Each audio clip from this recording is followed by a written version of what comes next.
안녕하세요. 전 30대 중반의 직장을 다니고 있는 여성입니다. 태어나 사연을 보내는 일이 처음이다 보니 직접 마주보고 이야기를 하는 것도 아닌데 많이 어색하고 부끄럽게 느껴지네요.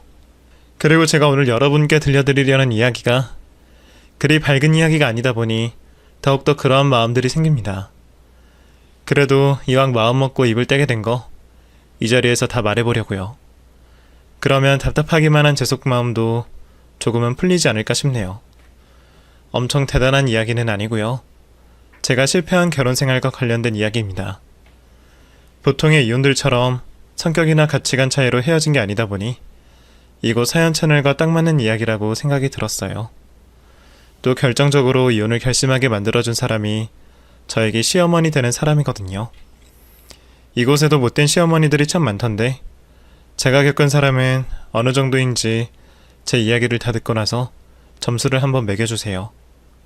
그럼 제 이야기를 시작해보겠습니다.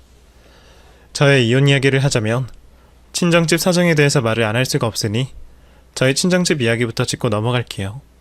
저희 친정집은 여타 다른 집들과 달리 저희 엄마가 가장의 역할을 하고 계십니다.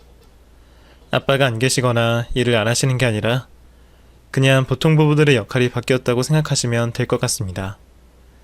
사실 처음부터 그랬던 건 아니었어요. 엄마가 작게 사업을 하시게 되면서 엄마 중심의 가정이 되었죠. 저희 친정엄마는 가난한 집안에서 태어나 결혼을 하시기 전까지 안 해본 일이 없을 정도로 열심히 사셨던 분이셨습니다. 그러다 시장에서 건어물을 파시던 아빠와 결혼하신 후에 아빠 가게 장사를 도우며 지내셨죠. 그때까지는 저희 집 형편이 그리 넉넉하지 않은 편이었습니다. 정확하게 따지면 장사가 잘 되는 편은 아니라서 엄마와 아빠가 번갈아가며 부업을 하셔야 생계 유지가 가능한 형편이었죠. 그런데 저희 엄마가 그렇게 빠듯한 형편에도 한 푼 두 푼 돈을 모아 목돈을 만드셨다고 합니다. 그리고 그 돈을 은행이나 다른 투자에 하지 않고 사람들에게 빌려주며 이자를 받으셨다고 했어요. 처음에는 시장 안에 있는 인근 상인들에게만 빌려주셨는데 어쩌다 보니 돈을 빌리러 오는 사람들이 많아져 나중에는 건어물을 사러 가게를 찾는 분들보다 엄마께 돈을 빌리러 찾아오는 사람들이 많아질 정도가 되었다고 했죠. 쉽게 말해 엄마가 일수를 전문적으로 하게 되었던 겁니다. 아무래도 현금이 많이 왔다 갔다 하는 시장 특성상 가깝고 돈을 쉽게 빌릴 수 있는 저희 엄마에게 사람들이 많이 몰렸고 그 덕분에 엄마는 큰 돈을 벌게 되었죠.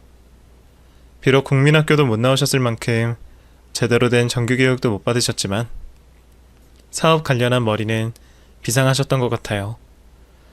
그렇게 일수로 번 돈을 건물에 투자하시며 계속해서 재산을 불려가셨거든요. 그래서 제가 중학교 2, 3학년 때부터는 넉넉한 환경 속에서 자랄 수가 있었습니다. 또 엄마가 배움이 짧다 보니 자식 공부에 대한 욕심이 많으셔서 공부에 대한 지원을 많이 해주셨고 그 덕에 제가 좋은 대학으로 진학할 수 있었죠. 이후로도 저는 부모님 지원 속에 부족한 것 없는 삶을 보냈고 다른 친구들보다 경제적인 부담감 없이 취업 준비를 한 끝에 취직을 하여 회사에 다니고 있었어요. 그렇게 넉넉한 생활을 하고 있던 저는 대학 시절부터 만나오던 남자친구와 결혼을 약속하게 되었습니다.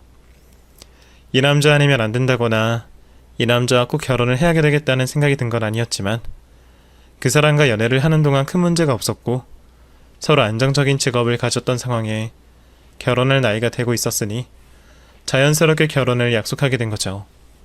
결혼에 관한 이야기를 마친 저희는 양가 부모님께 소식을 전한 뒤 각자의 부모님들께 찾아가 인사를 드리기로 했습니다.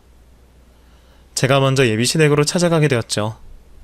그렇게 만나 뵙게 된 어머님은 다행히 제가 싫지 않은 듯한 모습이셨지만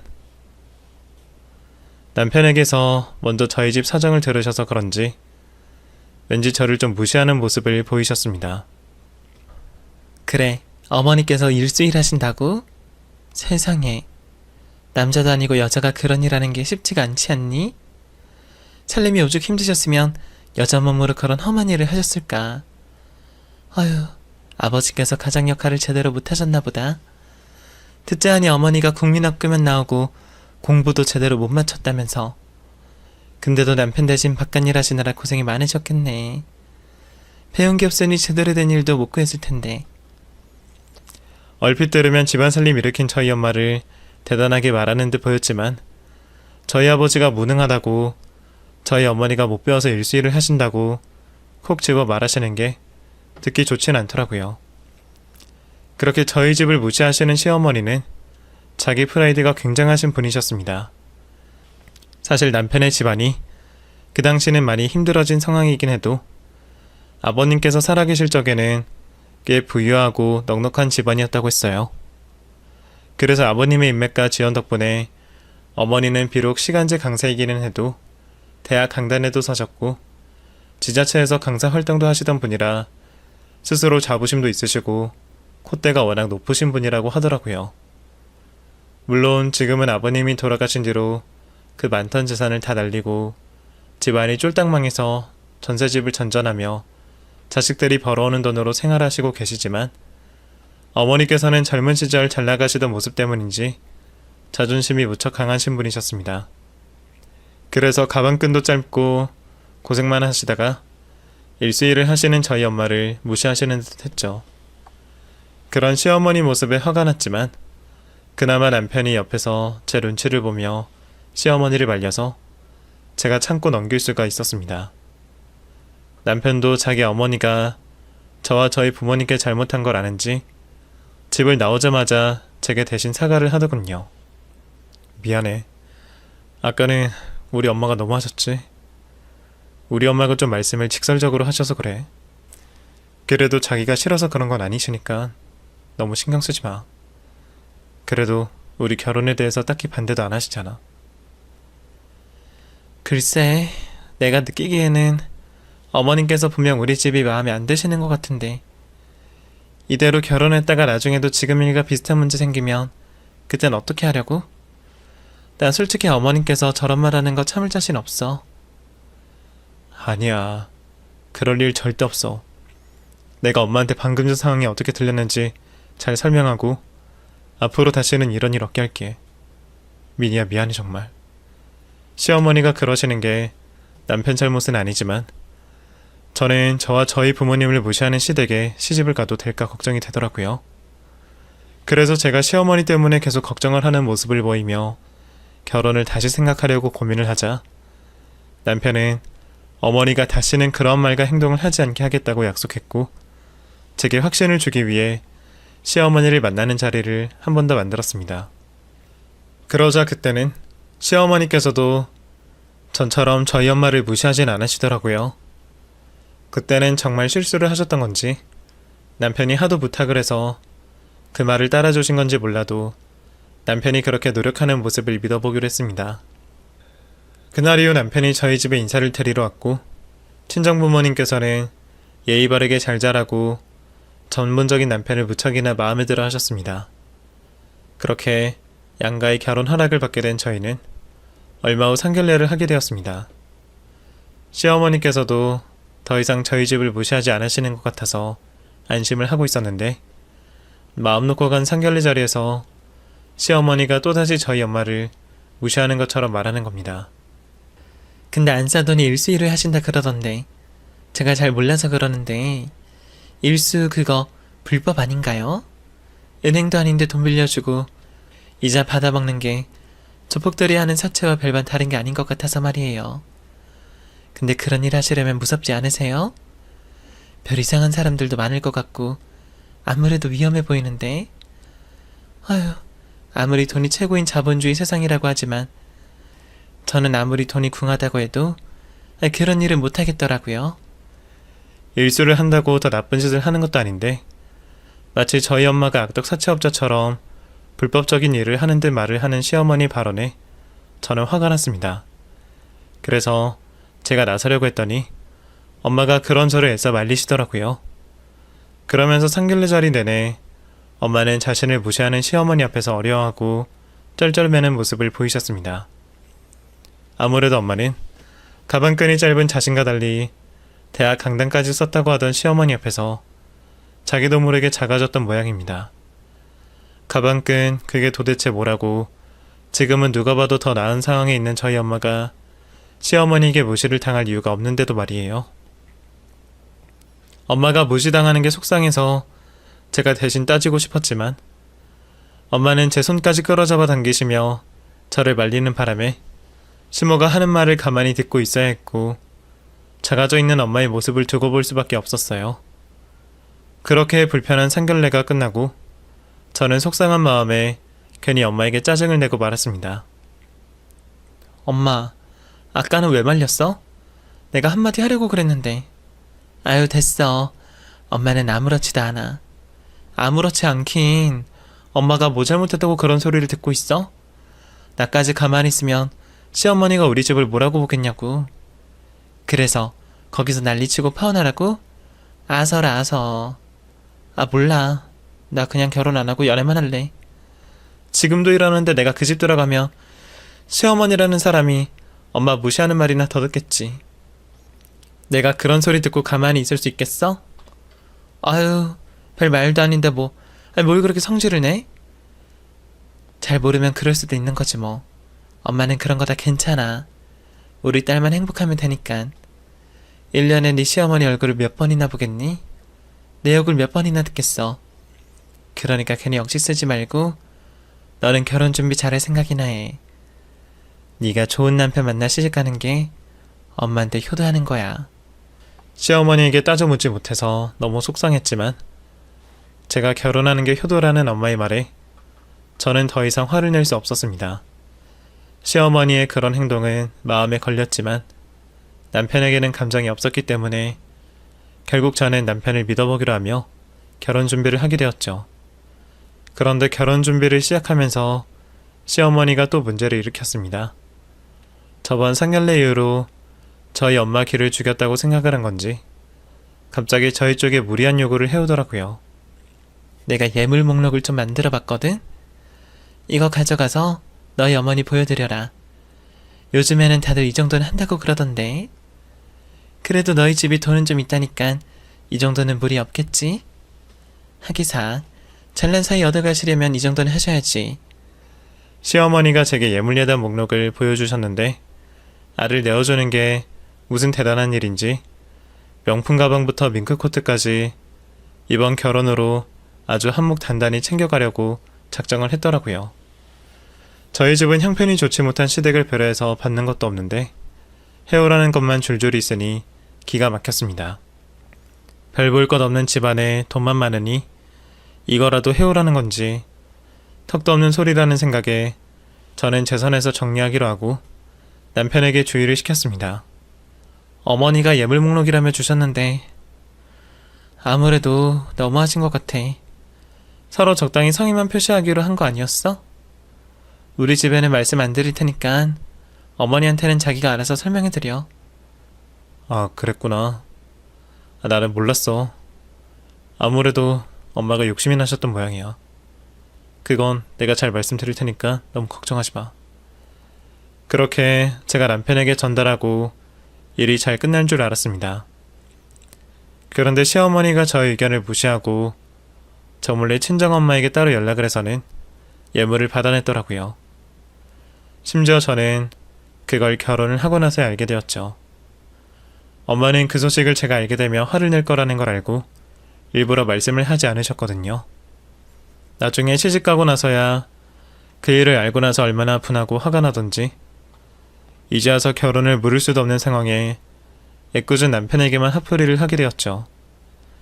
하지만 아무것도 몰랐던 남편이 무슨 잘못인가 싶더라고요. 결국 참다 못한 제가 시댁에 갔던 날 시모에게 그 일을 문제 삼아 말을 했더니 시모가 또 제 앞에서는 별다른 말을 안 하고 있다. 이번에도 또 저 대신 저희 엄마에게 전화를 해서 화풀이를 했다고 들었습니다. 많이 배우고 콧대 높은 사돈이 어려우셨던 엄마는 그런 시모 앞에서 꼼짝을 못하고 계셨고요. 그런 엄마의 모습을 알게 된 저는 제가 하는 행동이 오히려 엄마에게 좋지 않다는 것을 깨닫게 되었고 더 이상 시모와 부딪히지 않으려고 노력하게 되었습니다. 차라리 제가 입 다물고 조용히 있으면서 제 선에서 해결하는 게 엄마에게 피해가 안 가는 일이라 생각했죠. 그래서 그 후로는 시모가 엄마를 무시하고 헛소리를 해도 그냥 대충 한 귀로 흘려듣기만 했습니다. 시모가 저희 친정일로 꼬투리를 잡아도 별말하지 않고 넘어가게 되었죠. 그런데 제가 바보라서 참고만 있는 줄 아는 건지 자기 엄마가 하는 모습을 보곤 남편도 점점 닮아가는 겁니다. 언젠가부터 은근슬쩍 저희 엄마를 무시하는 모습을 보이더라고요. 여보, 엄마가 이번에 대학교에서 일하실 때 알고 지내시던 친구분들이랑 여행 좀 다녀오신다는데 용돈 좀 드리자. 용돈? 얼마나 드리면 되는데? 아유, 그걸 뭘 나한테 물어. 당신이 적당히 알아서 드리면 되지. 결혼하고서부터 남편은 전과 많이 달라졌습니다. 전에는 좋은 사이 노릇은 혼자 다 할 것처럼 하더니 결혼하고는 정작 자기 엄마만 챙기기 급급하더라고요. 형편도 넉넉하지 않으면서 노후 준비도 안 하고 있는 시모는 매번 여행이며 쇼핑이며 다니시기 바빴고 그때마다 꼭 저희에게 용돈을 바라셨습니다. 그에 비해 저희 엄마는 돈이 많다는 이유로 늘 저희에게 해주시기만 하셨고요. 저도 홀시어머니 섭섭하지 않게 챙겨드리려 노력했지만 남편이 매번 시댁만 챙기는 게 서운했습니다. 어머니는 맨날 돈 없다 그러시면서 여행 참 자주 다니시네. 우리가 그동안 어머니 여행 가실 때마다 용돈 챙겨드린 것만 해도 얼마야? 그러지 말고 이번에는 우리 엄마도 여행 좀 보내드리자. 그동안 받은 것만 많은데 이참에 사이 덕에 해외여행 보내드린다 그러면 얼마나 좋아하시겠어. 장모님? 아이, 장모님이 무슨 여행이야. 뭐가? 우리 엄마도 놀러 다니는 거 좋아하셔. 어머님만 여행 다니실 줄 알아? 장모님이랑 우리 엄마랑 같아? 장모님은 영어도 한마디 할 줄 모르시잖아. 근데 비행기 타고 멀리 가서 뭐해? 그러지 말고 그냥 가을에 단풍 구경이나 보내드려. 자식들한테 용돈 받아 사시는 시모는 계절이 변할 때마다 철마다 해외여행 보내면서 우리 엄마는 영어도 못한다고 무시하는 남편을 보며 저는 속이 부글부글 끓었습니다.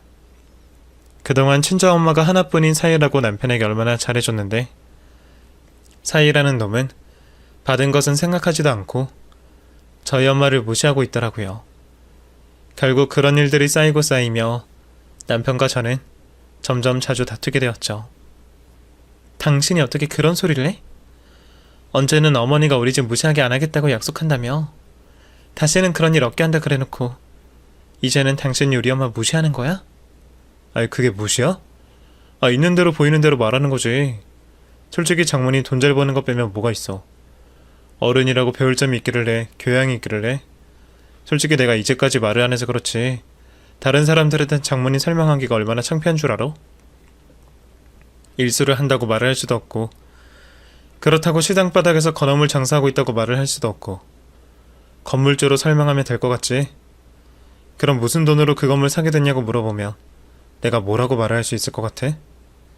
이래저래 나만 난감한 상황 많다고. 그래도 나름 사이로서 챙겨야 하는 건 다 하잖아, 어?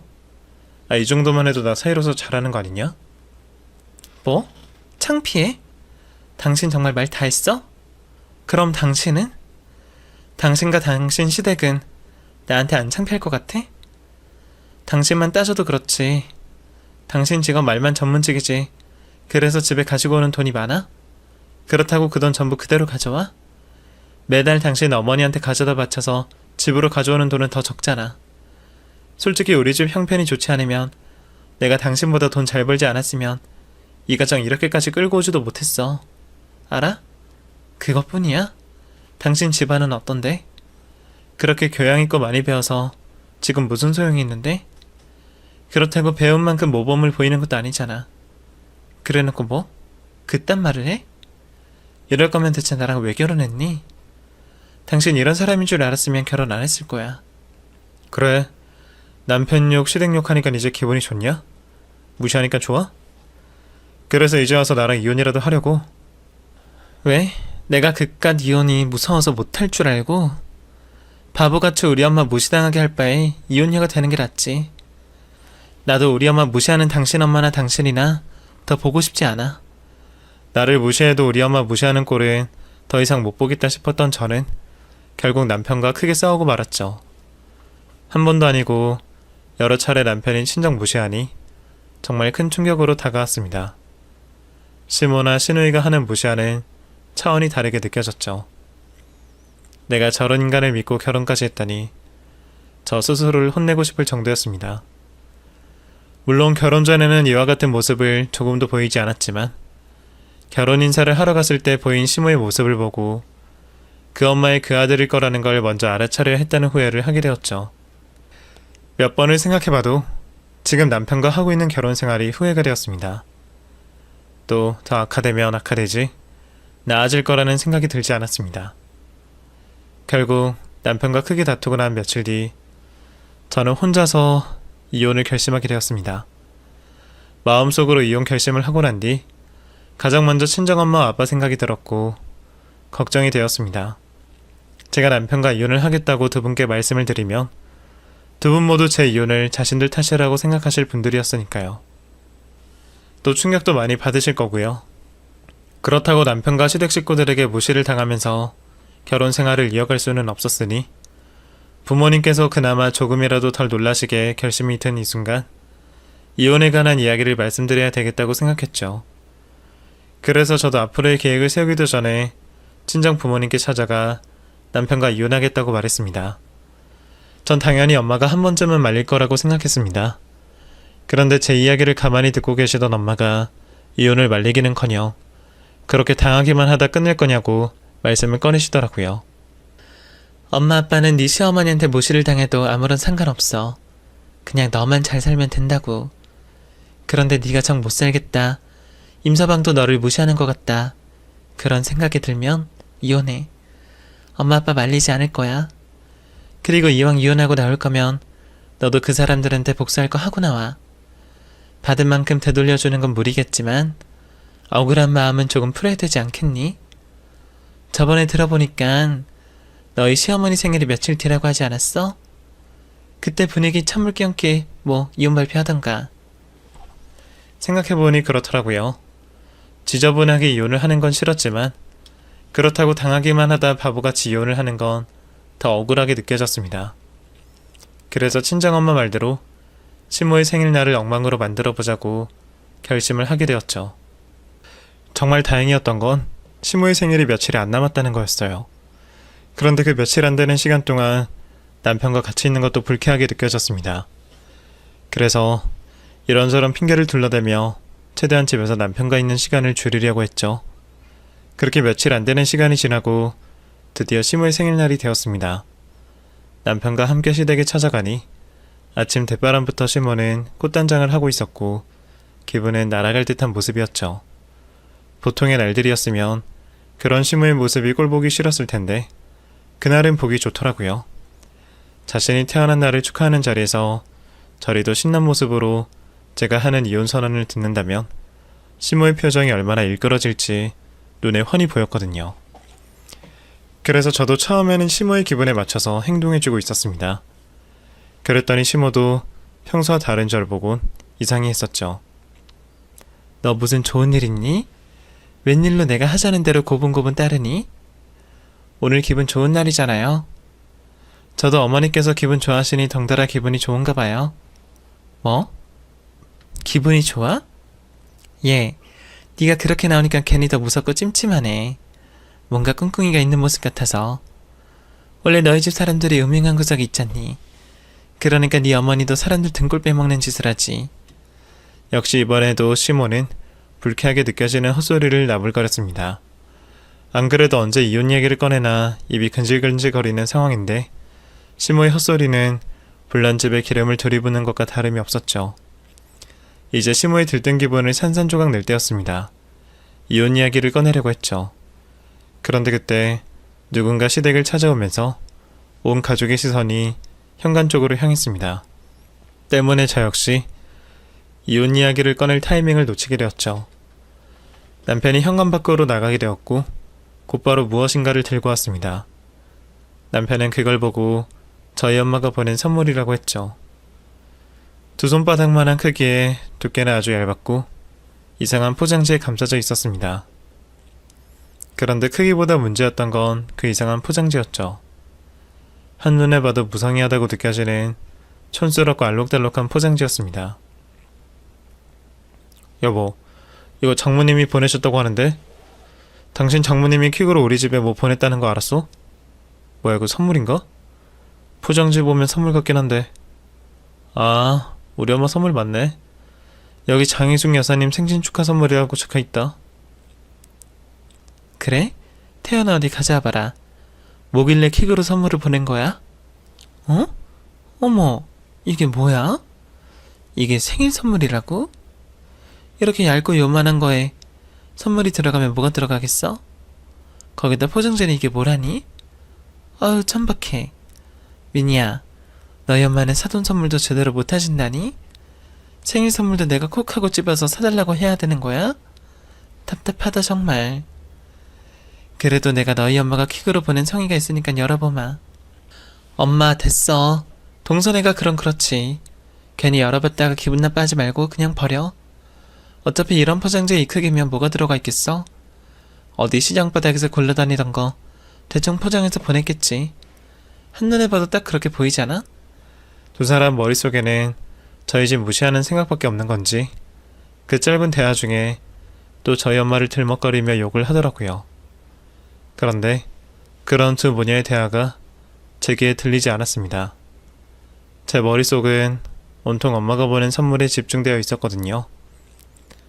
분명 엄마는 제가 시모의 생일날 이혼 선언을 하고 집안 분위기를 개판낸 걸 알고 있었고 또 저보다 먼저 적극적으로 이번 일을 장려한 분인데 갑자기 시모 생일 선물을 보낸다는 건 이상한 일이잖아요. 그래서 두 모녀가 확인하지도 않고 휴지통으로 버린 그 선물을 제가 직접 확인하려고 다가갔습니다.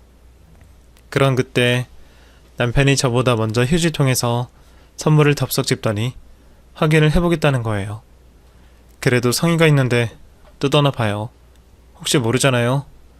우리 장모님 가진 거라곤 돈밖에 없는데 수표라도 들어있으면 어떡하려고요.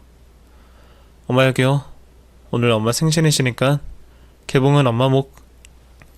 저도 궁금한 건 마찬가지였기 때문에 시모가 선물을 꺼내는 걸 집중해서 쳐다보았죠. 시모는 아들이 하는 말에 내심 기대를 한 건지 찢어진 포장지 안쪽에서 선물을 꺼내 확인했습니다. 그런데 남편의 예상과 달리 수표가 아니었습니다. 그냥 여러 장의 종이였죠. 도대체 저 안에 무슨 내용이 적혀있는지 궁금해하던 순간 선물을 확인하고 있던 시모와 시누이가 손발을 떨기 시작하며 몸을 비틀거리기 시작했습니다. 바로 옆에서 아양을 떨고 있던 남편이 비틀거리는 두 사람을 부축하여 바닥에 앉히고 시모가 들고 있던 종이를 확인했습니다. 그리고 시모와 시누이가 그랬던 것처럼 손을 떨며 저에게 따져 물었죠. 이거 뭐야? 당신도 알고 있었어? 알면서 나한테 아무 말도 안 하고 있던 거야? 이제까지 아무 말 없다가 갑자기 왜 이러는 건데? 그것도 하필 우리 엄마 생신날. 무슨 소리 하는 거야? 나도 그 종이에 뭐가 있는지 모른다고. 뭐길래 여기 사람들이 다 이날린 건데? 남편이 내민 그 종이를 빼앗아 들고 확인을 해봤는데 계약서 같은 종이 여러 장과 저희 친정엄마 자필로 적은 내용의 짧은 메모가 하나 적혀져 있었습니다. 메모는 아주 간단 명료하게 적혀져 있었어요. 계약서에 작성된 날짜에 맞게 최대한 빨리 돈을 다 갚으라는 내용이었죠. 돈을 빌렸다는 계약서가 한 장도 아니고 여러 장이 있는 걸 보아하니 시모가 엄마에게 돈을 수시로 빌려왔다는 것을 알게 되었습니다. 사실 저는 이 계약서를 보기 전까지는 시모가 저희 엄마에게 돈을 빌려왔다는 걸 모르고 있었거든요. 저도 이게 어떻게 된 일인지 궁금했죠. 그래서 남편과 바닥에 앉아 넋을 놓고 있는 시모에게 물어봤습니다. 당신이 나한테 물어볼 게 아니라 내가 당신한테 물어봐야 하는 상황이네. 이거 전부 뭐야? 당신 어머니 지금까지 우리 엄마한테 돈 빌리고 있었던 거야? 시장 바닥에서 이자놀이 한다고 무시하던 사람들이 당신은 이거 알고 있었지? 어머니, 이 계약서들 전부 뭐예요?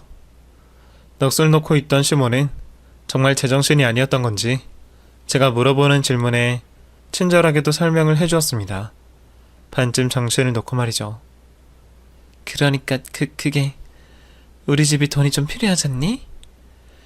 우리 수준에 맞춰서 살려면 들어가는 돈도 많고 사람들 보기에도 그럴듯하게 보여야 하고 그래서 돈을 조금씩 빌렸던 건데 그러다 우리 태희 결혼해야 하니까 큰돈이 필요해서 그런데 민희야, 분명 너희 엄마가 날짜 따위는 신경 쓰지 말라고 했어. 상한 날짜나 이제 같은 거, 전부 조사 같은 거 나오면 필요한 눈속임용이라고 나한테 바를 생각 없다고 했단 말이야. 돈도 분명히 내 형편 될 때 갚으라고 했는데 지금 이거 무슨 일이니? 지금 나 놀라게 하려고 몰래카메라도 하는 거야? 민희야, 네가 이거 전부 사실 아니라고 좀 해줘라. 아니 너희 엄마가 사돈이 나한테 왜 이런 짓을 해? 너 설마 엄마랑 싸우기라도 한 거니? 그래서 나를 가지고 화풀이를 하는 거야? 시몬은 말로는 친정엄마에게 돈을 빌려갔다고 했지만 실상은 저희 친정엄마에게 돈을 빼앗아가듯 고자세로 가져갔을 게 뻔했습니다. 돈을 빌려갔을 땐 그렇게 당당하게 행동했을 시모가 지금은 자신에게 닥친 현실을 부정하며 미친 사람처럼 혼잣말을 중얼거리고 있었으니 너무 꼬시게 느껴지더라고요. 터져나온 웃음을 참을 수가 없었고 시모에게 왜 자신이 지금 이런 일을 당하게 된 것인지 알려주고 싶었죠. 어머니, 저희 엄마랑 사이가 얼마나 좋은데 그런 말도 안 되는 헛소리를 짓거리세요. 지금 당하시는 일 전부 어머님이랑 이 사람이 자초한 거예요. 그러게 뭣도 없는 사람들이 뭘 믿고 저랑 저희 엄마를 그렇게 개무시를 해요. 돈 갚아라는 소리에 이렇게 정신줄을 놓으실 거면서. 제가 이 인간이랑 이제 이혼할 거라 저희 엄마도 다른 사람들 대하듯 행동하시는 거예요. 그러게 돈은 능력되는 만큼 빌리셔야죠. 아니면 착하기라도 하던지. 이혼? 민희야, 그게 무슨 말이냐? 네가 왜 태연이랑 이혼을 해? 얘 태연아, 너 민희랑 이혼하기로 한 거야? 너 민희한테 무슨 잘못했어? 제 입에서 이혼이라는 이야기가 나오자 시모는 더 다급해진 모습이었습니다. 분명 이전이었다면 남편에게 무슨 잘못을 했냐고 묻지 않고 저보고 정신 나갔냐며 핀잔을 줬을 텐데 빌린 돈 때문에 급하긴 급한 건지 이혼의 문제를 자신의 아들 탓으로 돌리더군요. 그런데 남편은 아직 정신을 못 차린 건지 자신이 무엇을 잘못했는지 모르겠다는 모습으로 적반하장의 태도를 보였습니다. 당신 지금 우리 엄마 앞에서 그게 무슨 말버릇이야? 아무리 목부모님 집안에서 가정교육 받았다고 하지만 당신 시어머니 되는 분 앞에서 말을 가려가면서 써야지. 그리고 이혼? 당신 정말 미쳤어? 왜 이래? 내가 뭘 잘못했다고 이혼을 하자는 건데? 내가 장인어른이든 장모님이든 무슨 무시를 했다고? 어이가 없네 정말. 당신 닭대가리니? 아니면 금붕어야? 당신이 한 적도 기억 못해? 당신 엄마한테는 효도를 못해서 안달났었고 우리 엄마 아빠는 골방 짐짝 취급한 게 누군데. 당신 입으로 말해봐. 당신이 우리 엄마 아빠한테 뭘 했어? 그걸 대보면 당신이 우리 가족들한테 뭘 잘했나 뭘 못했나 알 수 있겠네. 말해보라고. 못하지? 개뿔, 아무것도 한 게 없으니까 말을 못하지. 그리고 우리 집 무시 안 했어? 시장 바닥 어쩌고 저쩌고 이러면서 사람 기분 나쁘게 했잖아. 그래서 당신이랑 나랑 그거 가지고 몇 번이나 싸운 건 기억 안 나? 그놈의 입을 잘못 놀려서? 야, 계속 당신 엄마 뭐 이렇게 말할 거야? 예의 지키라고. 그리고 내가 없는 말 지어내기라도 했어? 두 분이 시장 바닥에서 생활했으니까 생활했다고 한 거고 당신이 먼저 기분 나쁘게 말을 하니까 나도 홧김에 장인어른 장모님 무시하는 말이 나왔겠지. 또 그놈이 효도 가지고 난리인데 그건 우리 엄마가 혼자 계시니까 내가 더 신경을 쓴 거지. 당신이 이걸로 이혼 소송하겠다고 하면 변호사가 웃어. 알아? 판사가 집에 가서 잠이나 자라고 한다고. 이 좋은 날 당신 때문에 또 당신 어머니 때문에 이게 뭐야. 당장 장모님께 전해서 이번 일 당신이 수습해. 우리 엄마한테 사과하고. 남편은 분명 닭이거나 금붕어인 게 확실했습니다. 자기가 얼마나 잘못을 저질렀는지 끝까지 모른다는 태도로 나왔고 저와 말도 통하지 않았으니까요. 이런 인간과 더 말해서 뭐하겠어요. 제 입만 아프지. 그래서 무시를 하고 집을 나가려고 했는데 남편의 말이 끝나자마자 친모가 남편의 뒤통수를 후려 갈기더라고요. 야, 이 녀석아. 누가 누구보고 잘못을 했다고 빌라는 거야. 빌 거면 네가 빌어야지. 너 이제까지 민희에게 그러고 있었던 거야? 이 정신머리 없는 녀석. 엄마가 그런다고 네가 그러면 안 되는 거지. 나야 시어머니니까 그런다 쳐도 넌 민희 남편이면서 그럼 네가 더 잘 달래줬어야지. 이게 전부 너 때문에 벌어진 일 아니냐. 빌어. 그러고 있지 말고 미니에게 무릎 꿇고 빌라고. 눈앞에서 한편의 코미디 같은 일이 벌어졌습니다. 돈 걱정에 눈앞이 캄캄했는지 시모가 남편에게 네가 잘못해서 생긴 일이라며 저에게 잘못을 빌라고 한 거였죠. 뒤통수를 맞고 어이가 없다는 표정을 짓고 있던 남편은 곧바로 시모의 손에 잡혀 강제로 머리를 숙였습니다. 그리고 잠시 후 넋을 놓고 있던 신우이까지 달라붙어 저에게 잘못했다고 용서를 빌어왔죠. 얘 민희야. 난 내가 뭐라고 해도 얘가 너한테 그만큼 잘해주고 있을 거라고 생각했어. 물론 내가 한 짓이 잘했다는 건 아니고 내가 잘못했지. 사돈께서 고생하시면 지금 그 위치에 올라가신 건데 내가 너무 무시를 했으니 내게 잘못했다. 네가 조금 당장이라도 나 보고 너의 부모님 앞에 가서 무릎을 꿇으라고 한다면 꿇으마. 잘못했으면 사과를 하는 게 맞는 일이니. 그리고 내가 이놈도 정신 똑바로 차리게 단단히 일러두마. 제발 이혼까진 하지 말어라. 응? 다들 결혼하고 살다 보면 이런 위기 저런 위기는 있는 거야. 그때마다 지금처럼 이혼 이야기 나오면 이 세상에 결혼 생활 유지하는 가정이 없어요. 숨 한번 깊게 쉬고 천천히 다시 생각 좀 해다오. 동서, 나도 잘못했어. 내가 중간에 있는 입장으로서 엄마도 말리고 태연이도 관리를 했어야 했는데 정말 미안해. 엄마도 그렇고 나도 태연이도 그렇게 잘못했다고 빌고 있잖아. 그러니까 이번만 동서의 넓은 아령으로 넘어가주면 안 될까? 다음번에도 이런 일 있으면 그땐 정말 우리가 아무 말 안 하고 동서 하자는 대로 할게. 이제 막 결혼한 신우이도 친정 집안의 기둥이 뽑혀 시댁에서 말이 나올 게 두려웠는지 두 손이 발이 되라 싹싹 빌더라고요. 그런데 용서를 구할 기회는 한참 전에 지나갔습니다. 더군다나 아직까지 남편은 정신을 못 차린 것 같아 용서하고 싶은 마음도 없었죠. 억지로 고개를 숙이고 있는 남편에게 주제 파악을 할 수 있게 말을 해주었습니다.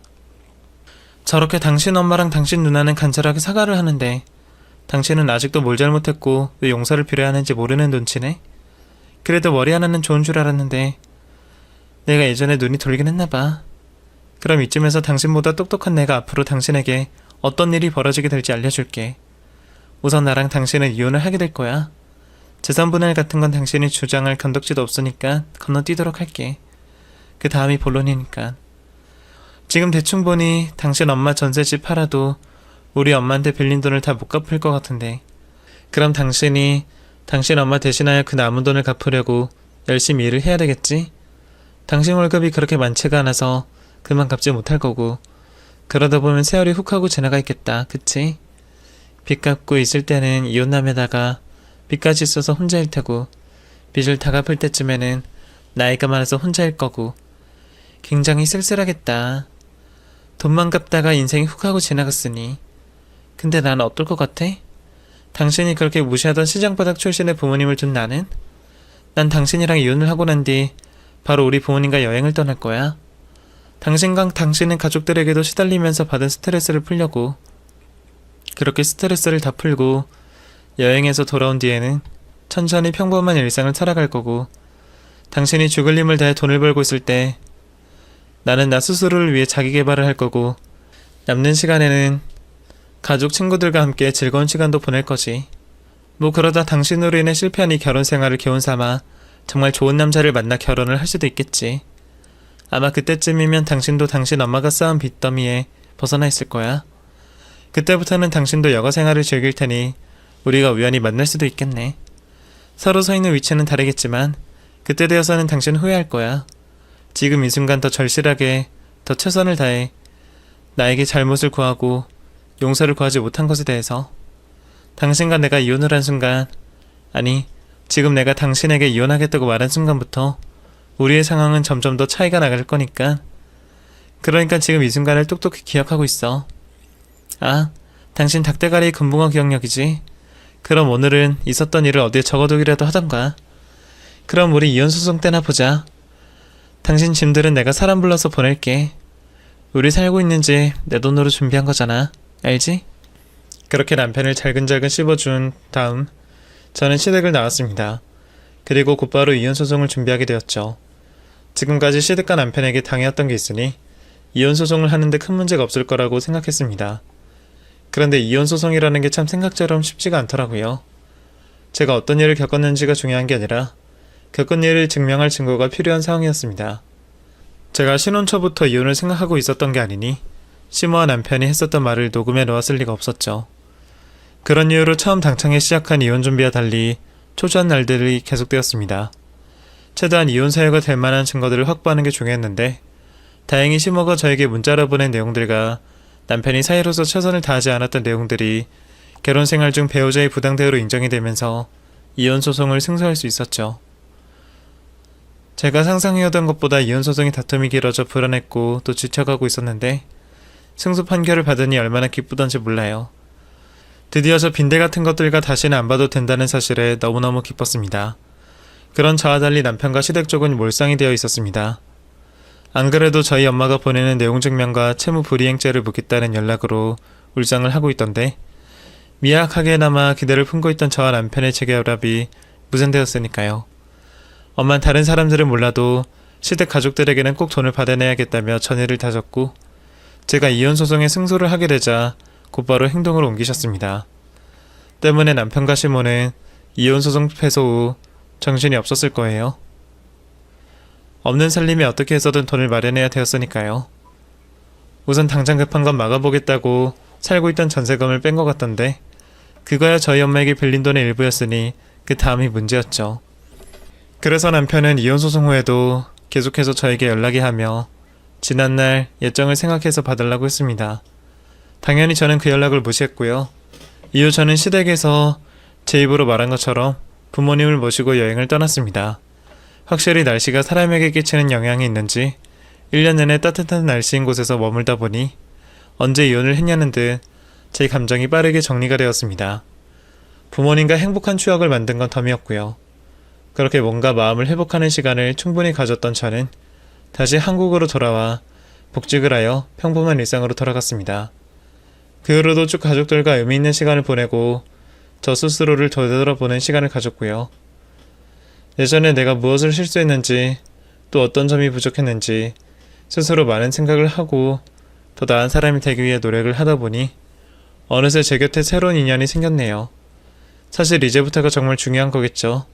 저번 같은 실수를 하지 않기 위해선 새로 인연을 맺은 사람이 어떤 사람인지 확실히 알아봐야 하니까요. 이번에는 같은 실수를 하지 않으려고 합니다. 아, 시모가 저희 엄마에게 빌린 돈은 아직 그 집 식구들이 힘을 모아 돈을 갖고 있어요. 그래도 가족 단합이 잘 되는 건지 제가 생각한 것보다 빠르게 갚아나가고 있죠. 뭐 고생은 하고 있겠지만요. 이제 이야기를 끝내려고 마무리하면서 든 생각인데 부부 사이든 고부관계든 아니다 싶은 상황이 있으면 바로 즉시 올바른 판단과 결정을 내려야 하는 것 같아요. 저처럼 가족을 생각해서 망설이거나 이번만 버티면 나아질 거라는 아둔한 생각을 하다가 소중하고 귀한 시간을 허비하게 되거든요. 부디 여러분들께서는 저처럼 돌아오지 않는 귀한 시간 소모하지 마시고 배우자와 관련된 사람이 문제가 있어 보인다 싶으면 빠른 결정을 내리시길 바라겠습니다. 이렇게 끝까지 말하고 나니 속이 좀 시원하긴 하네요. 그럼 제 이야기 읽어주셔서 감사하고 저는 이만 글을 마치도록 하겠습니다. 감사합니다. 안녕히 계세요.